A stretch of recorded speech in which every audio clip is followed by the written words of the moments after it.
కూటమి ముఖ్య నాయకులిద్దరూ అక్కడ కుంపట్లు రాజేసుకుని కూర్చున్నారా? ఎవరికి వారు ఛాన్స్ దొరికినప్పుడల్లా కాస్త ఎగదోస్తున్నారా? చెరో పార్టీలో ఉన్న ఎంపీ ఎమ్మెల్యే పాత పగల్ని మర్చిపోలేకపోతున్నారా? కలిసి నడవండని కూటమి పెద్దలు చెప్తున్నా వాళ్ళకెందుకు ఎక్కడం లేదు? ఎవరా ఇద్దరు?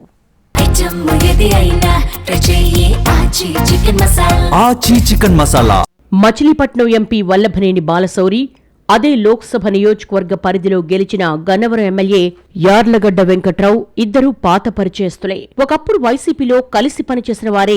కానీ ఇప్పుడు కూటమిలో చెరో పార్టీ తరపున ఎన్నికై నువ్వెంత అంటే నువ్వెంత అనుకునే స్థాయిలో ఉన్నారు. ఇద్దరి మధ్య గ్యాప్ ఉమ్మడి కృష్ణా జిల్లా రాజకీయ వర్గాల్లో హాట్ టాపిక్ అవుతోంది. 2019 ఎన్నికల్లో ఇద్దరూ వైసీపీ తరపున పోటీ చేశారు. అప్పుడు బాలశౌరి మందర్ ఎంపీగా గెలిచారు. కానీ గన్నవరంలో యార్లగడ్డ వెంకట్రావు ఓడిపోయారు. ఆ తరువాతి రాజకీయ పరిణామాలతో 2024 ఎన్నికలకు ఏడాది ముందు టీడీపీలో చేరారు యార్లగడ్డ. అప్పుడు వైసీపీ ఎంపీగా ఉన్న బాలశౌరి జనసేన కండువా కప్పుకున్నారు. ఈ క్రమంలో ఈసారి ఎవరి పార్టీ తరపున వాళ్లు ఎంపీ, ఎమ్మెల్యే అభ్యర్థులుగా పోటీ చేసి విజయం సాధించారు. కానీ ఈ మధ్యకాలంలో ఇద్దరికి బాగా చెడిందన్నది పొలిటికల్ టాక్. జనసేన ఎంపీకి ఆయన నియోజకవర్గ పరిధిలో ఉన్న టీడీపీ ఎమ్మెల్యేకు మధ్య అగాధం బాగా పెరిగిందని చెప్పుకుంటున్నారు. అసలు 2019 ఎన్నికల్లో ఇద్దరూ వైసీపీ తరపున పోటీ చేసిన సమయంలోనే కొంత గ్యాప్ వచ్చిందట. అయితే ఆ తర్వాత కూటమిలోనే చెరో పార్టీ నుంచి పోటీ చేసినందున విభేదాలు సమసిపోయి అంతా సెట్ అయిందని భావించారు. కానీ అలాంటి ప్యాచ్ వర్క్ ఏదీ జరగలేదని తాజా పరిణామాలు చెప్తున్నాయంటున్నారు పరిశీలకులు. అంతకుముందు ఒకే పార్టీలో ఉండి ఇప్పుడు ఒకే కూటమి నుంచి గెలిచిన ఎంపీ, ఎమ్మెల్యే మధ్య జరుగుతున్న కోల్డ్ వార్ వెనక కారణాలపై రకరకాల చర్చలు జరుగుతున్నాయి. గన్నవరం నియోజకవర్గంలో టీడీపీకి చెందిన కొంతమంది సీనియర్ నాయకులు ఎమ్మెల్యే యార్లగడ్డ వెంకట్రావు తీరుపై బహిరంగ విమర్శలు చేశారు. అందులో పొట్లూరి బసవరాజు అనే నాయకుడైతే నేరుగా ప్రెస్ మీట్ పెట్టి మరీ ఎమ్మెల్యేను టార్గెట్ చేశారు.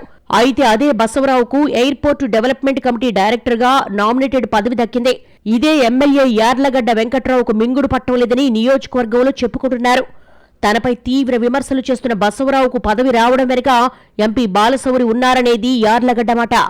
అలాగే మల్లవల్లి పారిశ్రామికవాడలో భూముల కేటాయింపు వ్యవహారం కూడా ఇద్దరి మధ్య విభేదాలకు కారణమైందని అంటున్నారు. వైసీపీ ఎంపీగా ఉన్న సమయంలో బాలశౌరి కుటుంబానికి పారిశ్రామికవాడలో భూ కేటాయింపు జరిగింది.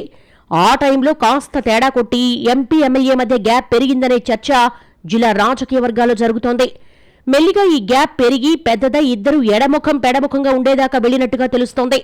ఎంపీ ప్రోగ్రాంకి ఎమ్మెల్యే వెళ్లకపోవడం, ఎమ్మెల్యే నియోజకవర్గం వైపు ఎంపీ చూడకపోవడంపై రాజకీయ వర్గాల్లో చర్చ జరుగుతోంది. ఇటీవల బాలశౌరి నేషనల్ హైవేల పరిధిలోని ఎమ్మెల్యేలతో సమావేశం నిర్వహించగా యార్లగడ్డ డుమా కొట్టారు. అలాగే ఎయిర్పోర్ట్ డెవలప్మెంట్ కమిటీ మీటింగ్లోనూ ఇదే జరిగిందట.